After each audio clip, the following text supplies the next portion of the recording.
বিকেল হলেই মন তো আকুপাকু করে এটা সেটা খাওয়ার জন্য। কি খাবো করতে করতে ভেবেই পাই না। হঠাৎ মনে হলো একটু নুডলস রান্না করি। কাটাকাটি শেষ করে সব কিছু প্রস্তুত করে নিলাম। দেখতেই তো পাচ্ছেন, মটর, বরবটি, গাজর, আলু, পেঁয়াজ, কাঁচামরিচ, ডিম ফাটিয়ে নিয়েছি। এখন কড়াইতে আমি একটু তেল দিয়ে নিলাম। তেল দিয়ে ডিমটা স্ক্রাম্বল করে নিব।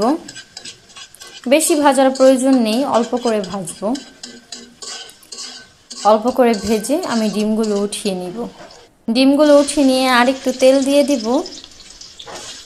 সেই তেলের মধ্যে পেঁয়াজ কুচি দিয়ে ব্রাউন হওয়া পর্যন্ত অপেক্ষা করব। হালকা ব্রাউন হয়ে এলে এর মধ্যে দিয়ে দিব এক এক করে সব সবজি, গাজর, মটরশুঁটি, আলু। এগুলো দিয়ে হালকা নাড়াচাড়া করে নেব।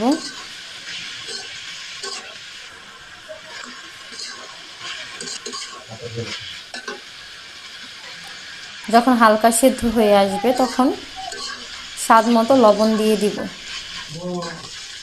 লবণ দিয়ে অপেক্ষা করব যেন পুরোপুরি সিদ্ধ হয়ে যায় সবজিগুলো। এরপরে ডিম এবং কাঁচামরিচ দিয়ে দেব। ডিম এবং কাঁচামরিচ দিয়ে আর একটু নাড়াচাড়া করে নেব। তারপর এক এক করে মশলা দিয়ে দিব। নুডলসের মধ্যে যেই মশলাটা ছিল সেই মশলাটা দিয়ে দিব। আমি একটু স্পাইসি খেতে পছন্দ করি, এজন্য মশলাটা বেশি দিই।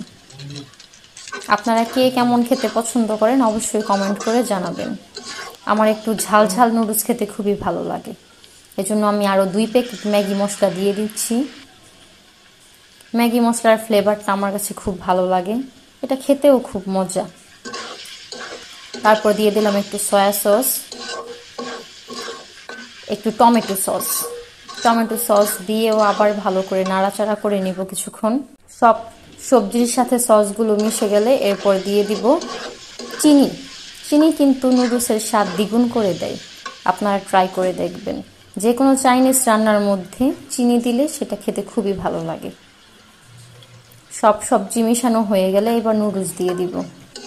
নুডলস দিয়ে নাড়াচাড়া করে নেব, ভালোভাবে সব কিছু মিশিয়ে নেব। সবজির সাথে ভালো করে নুডলসটা মিশিয়ে নিব যেন কোথাও দলা পাকিয়ে না থাকে।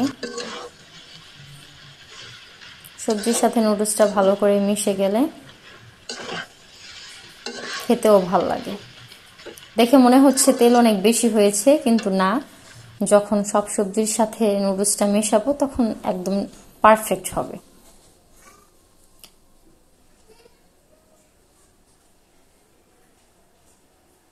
নুডলস আমার খুবই পছন্দের একটা স্ন্যাক্স আইটেম। নুডলসের সাথে 1 কাপ গরম গরম চা না হলে কিন্তু চলে না। চা আমার অত বেশি পছন্দ না, কিন্তু আমার হাজবেন্ড একজন চা প্রেমী, সে চা খেতে খুবই পছন্দ করে।